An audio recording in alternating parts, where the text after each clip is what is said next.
How different is a macro shot and big close-up shot? What we need to know about these two? Which one is better? In this video, we are about to find out. Hey guys, my name is Aria, I'm a filmmaker. Before we get into the video, make sure you subscribe to my channel and turn on the notifications so you don't miss any videos. Big close-up and macro shots. What are these two shots? Macro shot is an extreme close-up shot of a small subject, usually such as insects, and the size of a subject in images is greater than real life. Big close-up is a shot that you shoot at short distance from the subject that usually shows the details in foreground. Macro means you are taking super close-up of subject at 1:1, meaning the size of the image on your sensor is equal to the size of the item you're shooting in real life. But in big close-up, the item you're shooting at doesn't look bigger.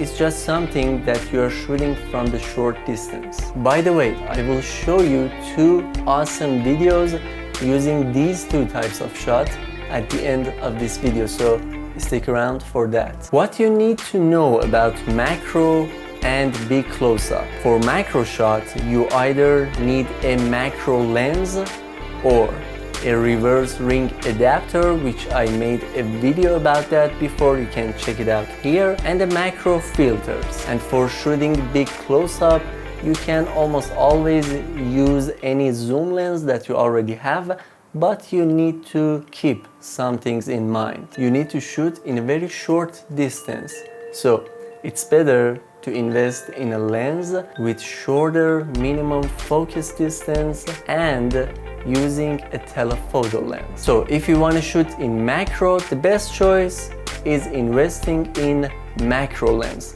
but they are not cheap. The second choice would be the reverse ring adapter, which you can use it on any lens that you already have. And for big close-up, the best choice is a telephoto lens with shorter minimum focus distance. And again, they are not cheap. And the second choice could be even the kit lens. For example, Canon 80 to 55 millimeter. You can shoot big close-up with that in 55 millimeter. This lens doesn't have very short minimum focus distance, but it's good enough sometimes. Now, what you need to know when you are shooting macro and big close-ups. For shooting macro, you always need lots of light and a tripod. Or you can put your camera in a steady place if you don't want shaky footage on purpose. For big close-ups, it's not that much necessary. It's always good to have more light, it's always good to use a tripod, but it's not that much necessary. So it is safe to say that shooting macro is more complicated than shooting big close-ups. How does these two types of shots makes you feel? Is there a difference in how you can tell your story? Because what's important is the way you want to tell your story. There are many types of shots for you. To pick the right one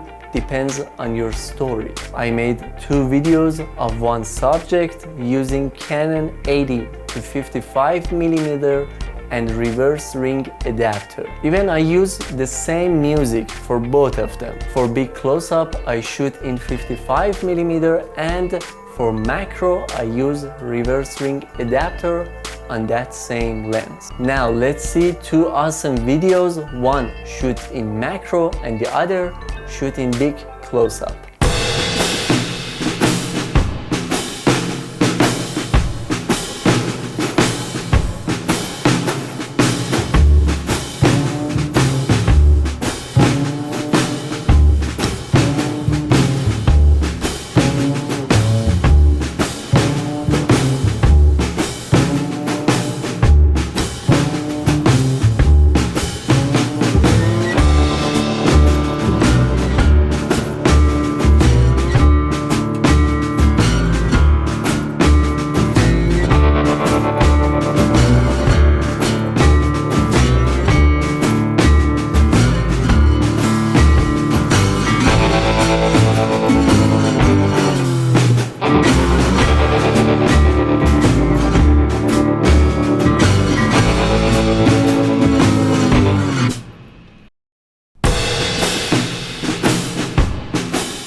How does these two different video makes you feel? Both had the same subject, same music, same videographer and editor. The only difference was the type of shots. So let me know down in the comment which one you liked better. Does these two had the same feeling or not? Alright, thanks for watching. I hope you liked this video. If you do, hit the thumbs up. Don't forget to subscribe, share this video with your friends, and I will see you all in the next one.